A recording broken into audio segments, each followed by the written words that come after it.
क्या आपने कभी नर्क को अपने ख्यालों में इमेजिन किया है? कैसी दिखती होगी वो जगह? क्या आप वहां जाना चाहोगे? अगर आप एक इंसान हो तो आप अपने दुश्मनों को भी वहां भेजना नहीं चाहोगे। लेकिन दुख की बात तो ये है कि कुछ लोगों ने अपनी जिंदगियों में ही नर्क को देखा है और लौट के वापस भी आए हैं वहां के किस्से सुनाने। मार्टिन पिस्टोरियस साउथ अफ्रीका में रहने वाला एक आम सा 12 साल का बच्चा था। उसकी जिंदगी काफी खुशी से गुजर रही थी कि जनवरी 1988 में उसके साथ एक ऐसी घटना हुई जो उसके जिंदगी को हमेशा के लिए बदल डालेगी। उस दिन जब वो स्कूल से वापस आ रहा था तब उसने बताया कि उसके गले में थोड़ी सी खराश है, जो कि सुनने में तो इतनी बड़ी बात नहीं लग रही थी। लेकिन दुखद बात तो ये थी कि उस दिन के बाद मार्टिन कभी स्कूल वापस नहीं जाने वाला था। महीने भर में ही उसकी हालत दिन भर दिन बिगड़ती चली गई। कुछ ही दिनों बाद उसका अपने शरीर पर नियंत्रण ही लगभग खत्म हो गया और इसके साथ साथ मानसिक रूप में सोचने और समझने की क्षमता और यहाँ तक याददाश्त भी कमजोर हो गई। और इससे पहले कि किसी को कुछ पता चलता वो कोमा में चला गया। अब इस बीमारी की क्या वजह थी ये तो आज तक किसी को पता नहीं चल सका। लेकिन डॉक्टर्स का तो ये मानना था कि उसे क्रिप्टोकोकल मेनिंजाइटिस या फिर सेरेब्रल ट्यूबरक्यूलोसिस हो सकता है, क्योंकि उसे पहले भी ये बीमारियां रह चुकी थी। पर अब बहुत लेट हो चुका था और इसे अब ठीक कर पाने के लिए डॉक्टर्स के पास कोई तरीका नहीं था। सारे ट्रीटमेंट्स के मार्टिन पर फेल होने के कुछ ही दिनों बाद उसे हॉस्पिटल से डिस्चार्ज कर दिया गया और उनके माता पिता को ये बताया गया कि अब भगवान या फिर कोई चमत्कार ही उनके बच्चे को बचा सकता है। मार्टिन पूरी तरह बाहरी दुनिया से संबंध तोड़ चुका था। वो बस एक जिंदा लाश की तरह था और उसके वापस पहले जैसे होने की संभावना भी ना के बराबर थी। सब लोग मगर उसके ठीक होने की कामना कर रहे थे, लेकिन वो ठीक अब कितने समय बाद होता या फिर कभी होता भी ये कोई नहीं बता सकता था। वैसे आंकड़े अनुसार कोमा में जाने के बाद लगभग 58% लोग कभी वापस जिंदा नहीं हो पाते और उसमें से भी 4 दिन कोमा में रहने के बाद जिंदा हो पाने या होश में आ पाने का चांस सिर्फ 7% ही बचता है, जो फिर 2 हफ्ते बाद सिर्फ 2% हो जाएगा।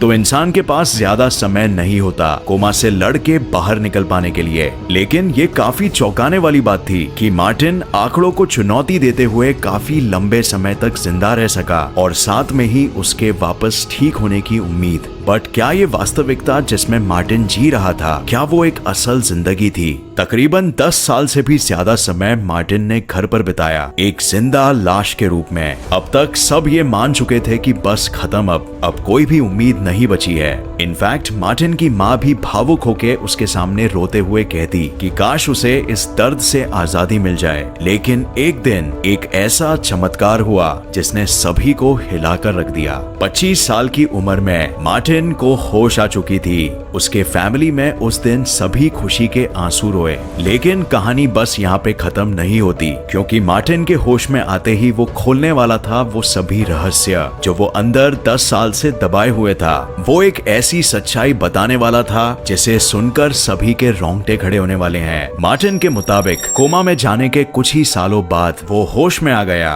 उसकी कॉन्शियसनेस दोबारा आ गई थी। उसे पता चलने लग गया था कि क्या क्या हो रहा है आसपास, लेकिन उसका शरीर अभी भी बेजान पड़ा था। वो सबकी बातें सुन तो सकता था लेकिन कुछ भी बोल नहीं सकता था, बिल्कुल किसी भूत की तरह। वो एक ऐसी राक्षसों की दुनिया में कैद हो गया था जहां से वापस आना नामुमकिन था। उसने कहा कि जिस दिन उसे ये बात का एहसास हुआ कि अब वो दुनिया को बस इसी तरह ही देख और महसूस कर पाएगा, उसे बहुत दर्द हुआ। वो अंदर से बिल्कुल नॉर्मल हो गया था, बट ये बात बाहर तक कैसे पहुंचाया जाए कि वो ठीक हो गया है जब वो अपनी एक उंगली भी ना उठा सके। उसे अपनी पूरी जिंदगी एक लाश के अंदर जीने के अलावा और कोई भविष्य नहीं दिखता। उससे भी दुखद बात यह है कि उसे अपने माँ के रोने की आवाजें भी सुनाई देती और वो उन्हें ये कहते हुए भी सुन सकता था कि अच्छा होता अगर ये सब कुछ इधर ही खत्म हो जाए। तो आप इमेजिन कर सकते हो कि क्या बीत रही होगी मार्टिन पर उस वक्त। लेकिन वो अपनी माँ को समझ सकता था कि वो ये सब उसी की भलाई के लिए सोच रही थी। लेकिन मार्टिन के पिता शायद ही एक ऐसे इंसान थे जिन्हें अपने बेटे पर पूरा भरोसा था। वो हर रोज उसे साफ करते, अपने हाथों से खाना खिलाते और उसके शरीर का मसाज भी करते ताकि वो स्वस्थ रह सके। अपने दिमाग को ट्रेन करने के लिए मार्टिन अपने दिमाग में ही सारे पहेलियां सुलझाया करता था और यहाँ तक कैलकुलेशंस भी करता था। मार्टिन ने पूरी तरह ये स्वीकार कर लिया था कि ये ही अब उसकी दुनिया जीना है। अब ये कहना गलत नहीं होगा कि ऐसी परिस्थिति में आकर कोई भी नॉर्मल इंसान अपने आप को ही खो बैठेगा और शायद फिर से पागल हो जाए, लेकिन मार्टिन ने हिम्मत बनाए रखी और आखिर में यही हिम्मत ने उसे सफलता दी। एक दिन सब कुछ बदल गया जब मार्टिन के रेगुलर पैरामेडिक चेकअप में उसने किसी तरह से ये जता दिया कि वो होश में आ चुका है।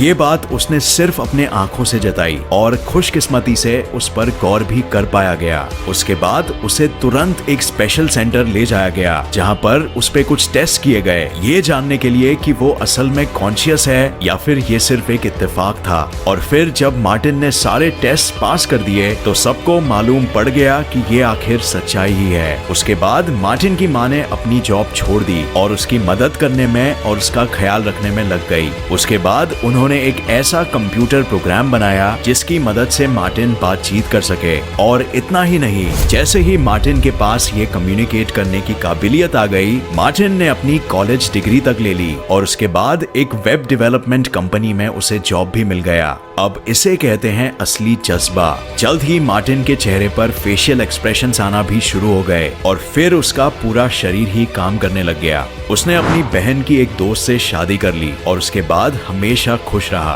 2011 में उसने एक बुक भी पब्लिश की घोस्ट बॉय के नाम से, जिसमें उसने अपने सारे अनुभव शेयर किए हैं और बताया कि कैसे वो एक ऐसी दुनिया में कैद था जहां वो दोबारा कभी भी नहीं जाना चाहेगा और कोई भी नहीं जाना चाहेगा। मार्टिन सभी के लिए एक इंस्पिरेशन है जो ये साबित करता है कि उम्मीद, निश्चितता और मेहनत से आप जिंदगी में कुछ भी हासिल कर सकते हो। मुझे पर्सनली इनकी कहानी भी हमारे प्रिय साइंटिस्ट स्टीफन हॉकिंग से काफी मिलती जुलती लगी। दोनों का जोश और जज्बा कुछ ऐसा रहा जिनसे हमें कुछ सीखना चाहिए। तो फ्रेंड्स, ये वीडियो देखने का बहुत शुक्रिया। उम्मीद है आपको ये वीडियो पसंद आया और इससे नया कुछ जरूर सीखने मिला।